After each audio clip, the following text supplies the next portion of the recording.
Hello students, welcome back to the channel concepts of commerce. आज के video के लिए हमारा टॉपिक है from arbitrage process in capital structure, जो कि बच्चों को जनरली बहुत डिफिकल्ट लगता है, but it is very very interesting and simple to understand also if you follow it step by step. So अभी आपको करना कुछ नहीं है, you just have to see it as a case study और as a story and you will be understanding it very very nicely. So यहाँ पर question है, two companies A and B have EBIT of 50,000 rupees each.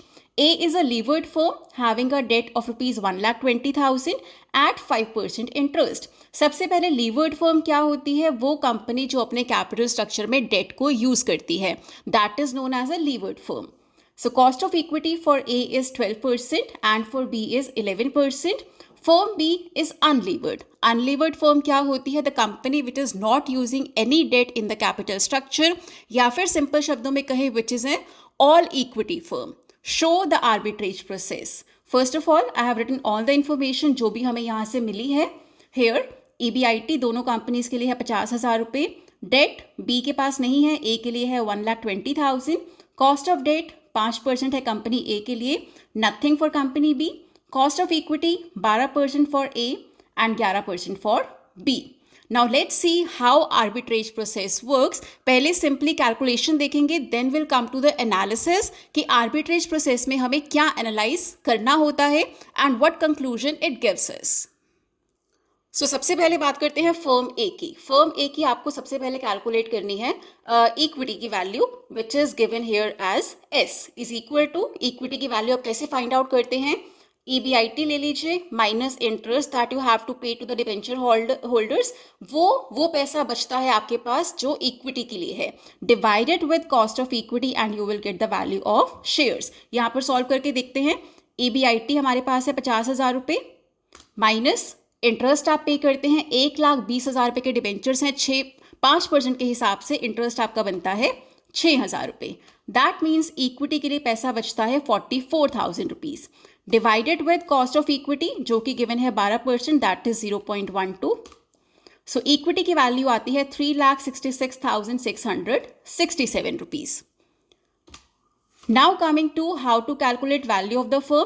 इस value में जो equity की value है, equity के अलावा कंपनी के पास डेट भी है, इसमें आपको सिंपली डेट की वैल्यू जो कि 1,20,000 है ऐड करनी है.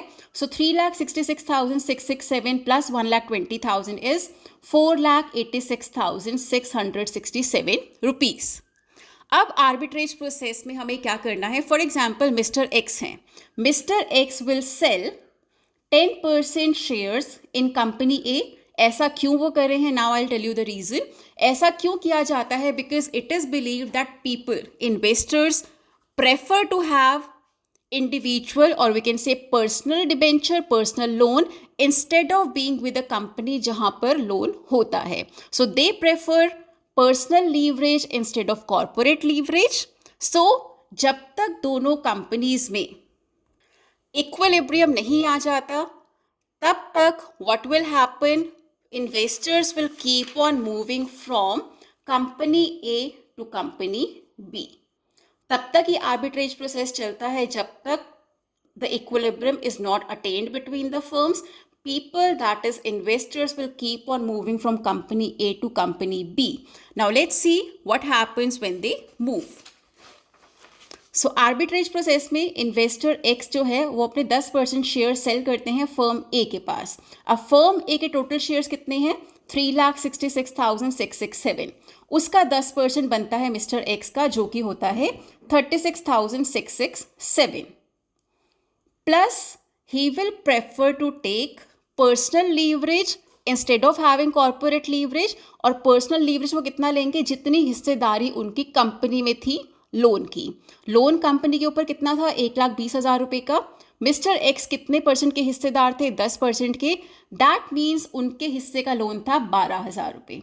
12,000 रुपये का वो पर्सनल लीवरेज लेंगे. सो टोटल अब उनके पास कितना पैसा आ गया है?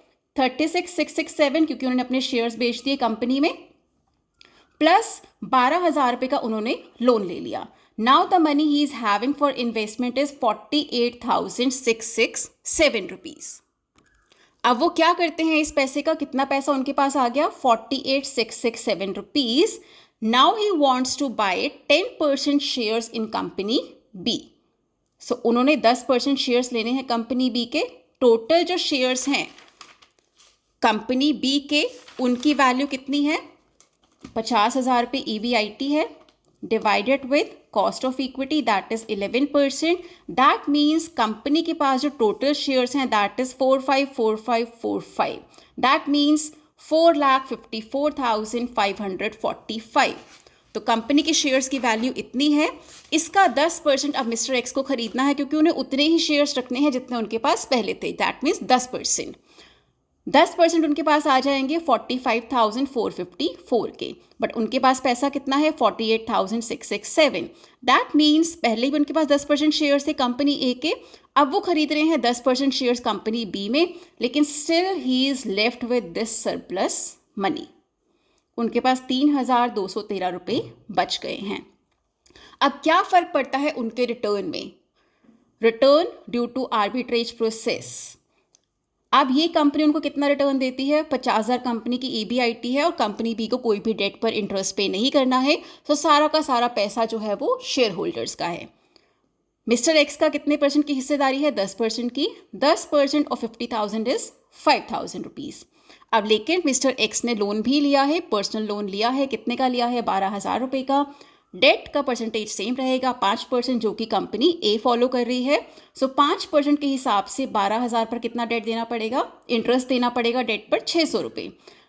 इंटरेस्ट देने के बाद उनके पास कितने रुपए बचते हैं as return? 4,400 rupees. Now let's see, पहले कंपनी ए के जब वो शेयर होल्डर थे उनको कितना रिटर्न मिल रहा था?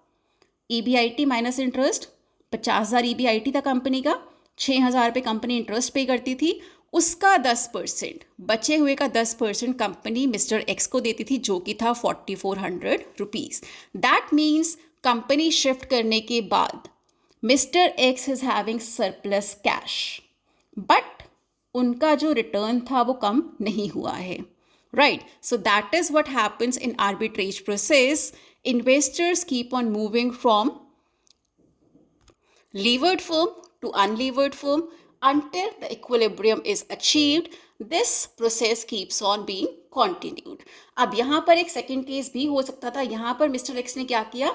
उन्होंने कंपनी बी में 10% शेयर्स ही रखे और अपना पैसा बचा लिया। लेकिन इन्वेस्टर ऐसा भी कर सकता है कि सारा पैसा जितना भी बचा है, जितना भी आता है शेयर्स बेचने के बाद प्लस पर्सनल लोन के बाद जितना भी पैसा, that is 48,667 in this particular case, पूरा का पूरा पैसा can be used to buy shares in the unlevered firm.